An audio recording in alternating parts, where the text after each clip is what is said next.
Heyman, Brian Wilson, Mary Catherine Ham, today's newsmakers, and you, the Morning Majority. 105.9 FM. AM 630. WMAL. 6:37 on a Monday morning. Karen Henready is in for Mary Catherine. We'll be back next week. Eli Lake is on the phone. He's senior national security reporter for Newsweek and the Daily Beast. And I want to get into what's going on in Egypt and the arrest made last night in New York with this guy tied to al-Qaeda or lone wolf, whatever you want to call him. I want to start off, Eli, though, with your latest piece about Israel's secret Iran attack plan via electronic warfare. Give us the rundown on exactly what Israel is thinking about doing.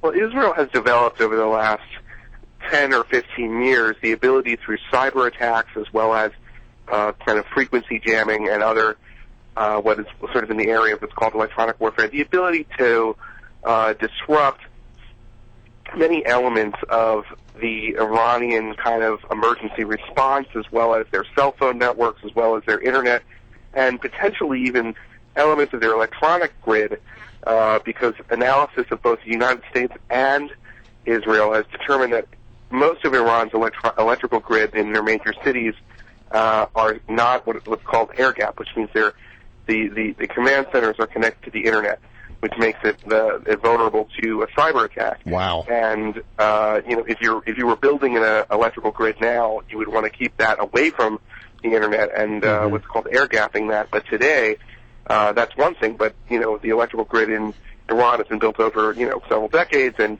that means that it's vulnerable to attack. And frankly, probably is likely already. There were probably already is kind of malware inside the ghosts in the machine, if you will. So, tell me a little bit about this jumbo jet, this sort of an unmanned jumbo jet they have called Etan, and they could use this to deliver that kind of attack. Yeah, I mean, actually, I get to say that it's probably the size of a normal jet. A jumbo jet is with a slight error in the piece, but it's the size of a sort of normal jet airplane. And the Etan and the Heron before it are specially fitted with these kinds of electronic scanners and sensors and jammers, and that gives Israel an ability, because they can fly up to 45 hours, the ability to sort of disable what would be the air defense networks, or at least they hope would be their air defense networks, if they ever were to attack. All right, you said that obviously Iran's grid is vulnerable to attack. I'm just wondering, how is our electric grid here in the United States? If Iran's is vulnerable to attack, ours is rather old and antiquated as well.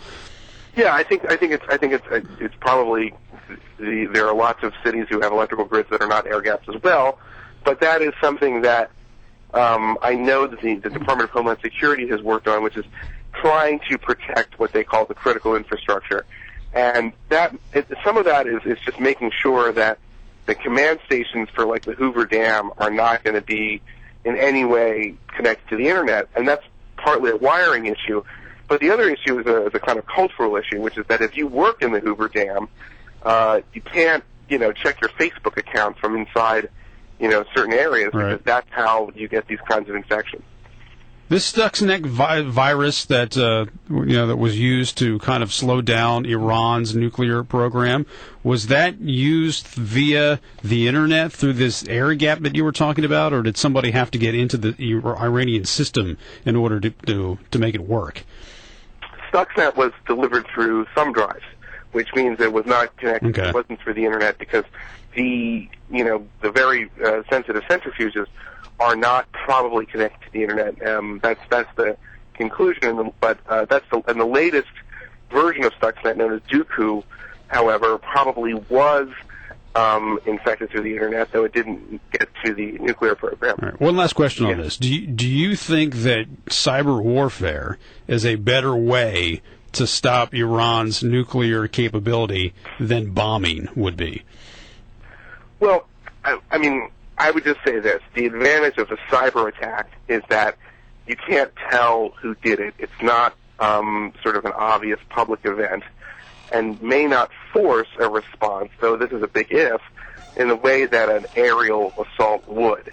The concern is that any kind of attack on Iran's nuclear facilities would prompt the Iranians to respond in turn to a terrorist attack. However, the latest, effort that the U.S. government, I guess, 6 weeks ago said they disrupted, here against Adel al-Jubeir, the Saudi ambassador, and also the Israeli embassy in Washington as an Iranian plot, that could very well have been a response to some of the things that are done on the covert realm in Iran right now. So it's unclear whether the covert actions that are taken against the Iranian program that we know, such as Stuxnet, are not also going to elicit a response. Elsewhere in the region, Eli, Rala reports that the Egyptian military cracking down on protesters and dissent there. And then I saw this story that said that there are some people who believe that perhaps it might be a bad thing if Assad fell out of power in Syria, that some Israeli observers had said, look, it's better for them to be there because if the weapons, remember, Syria's armed to the teeth, if the military might of Syria fell into the wrong hands, it would be very, very bad and destabilizing for the region. Well, this is a major issue for the U.S. intelligence community right now, is to figure out a kind of doomsday scenario where if you saw the collapse of all central authority in Syria, could you get teams to go in and secure the elements of the Syrian nuclear program as well as its chemical and biological weapons that it has? One thing that I would point out, and I'm not making the claim here that Saddam sent his weapons of mass destruction to Syria, but there were convoys that did cross into Syria at the sort of on the eve of the Iraq War in 2003. And there's always been a concern. I mean, in fact, James Clapper, the current DNI, when he was the head of the National Geospatial Intelligence Agency, said as much on the record that he said that our satellites had picked up these convoys going to Syria. What's in those convoys has always been a major concern for Israeli and U.S. intelligence as well as other Western intelligence, and I think one of the key things would be to find out what it was and try to make sure they didn't get in the wrong hands, that there was a collapse of central authority in Syria. Yeah, I mean, I could talk about that topic right there for about an hour, but the thing that always bothered me about the weapons of mass destruction in Iraq was, if Saddam Hussein knew he didn't have any weapons of mass destruction, why didn't he just give up?